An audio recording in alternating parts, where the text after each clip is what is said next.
Comment effectuer le test du pH? Pour commencer, la méthode que nous allons utiliser a pour but de vous donner des indications du niveau du pH afin de savoir quel type de sol vous avez à faire.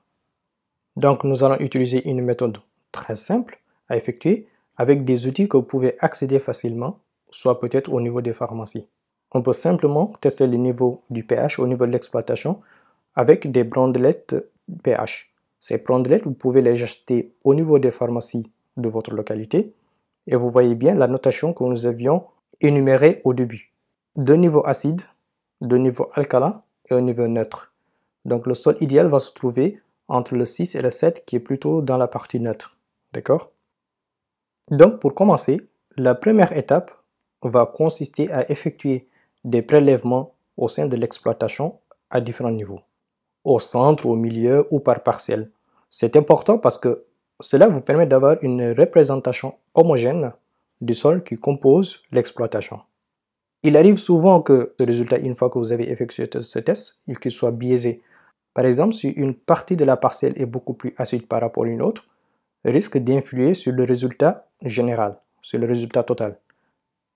D'accord? Donc pour éviter ce biais, ou bien cette anomalie, vous pouvez utiliser une autre méthode qui va vous permettre de diviser l'exploitation en différents types de parcelles.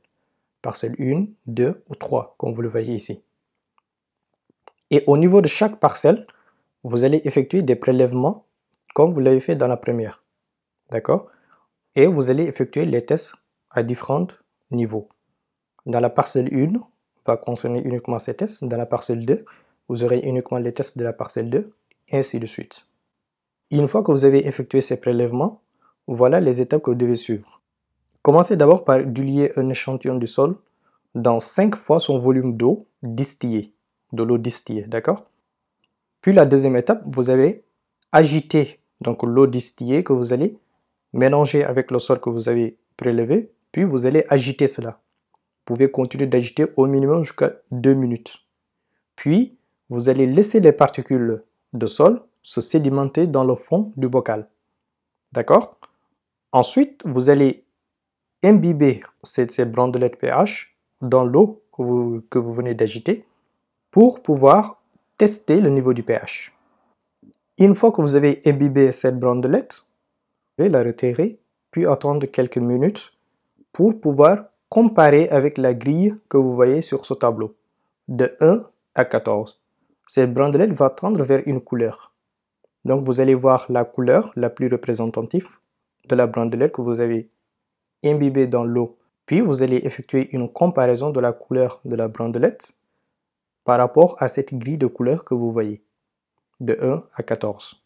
Cette méthode n'est qu'indicative, mais elle suffit à se faire une très bonne idée du niveau du pH au niveau de l'exploitation.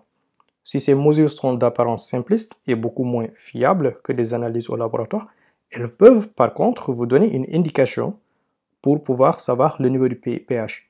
Donc si vous avez un doute sur une parcelle donnée ou sur la parcelle en général, n'hésitez pas à réeffectuer plusieurs fois des tests multiples au niveau de l'exploitation pour avoir vraiment une idée beaucoup plus proche de la réalité. En dehors de cela, c'est la méthode aussi que vous pouvez utiliser plutôt que de dépenser des sommes astronomiques au niveau des laboratoires qui risquent d'impacter votre activité. Ce test du pH est aussi complémentaire au test de l'acide, car l'acidité du sol n'est pas toujours liée aussi à l'absence de calcium. D'accord? C'est une chose très importante parfois à noter. Dans la prochaine vidéo, nous allons voir qu'est-ce qui rend un sol acide.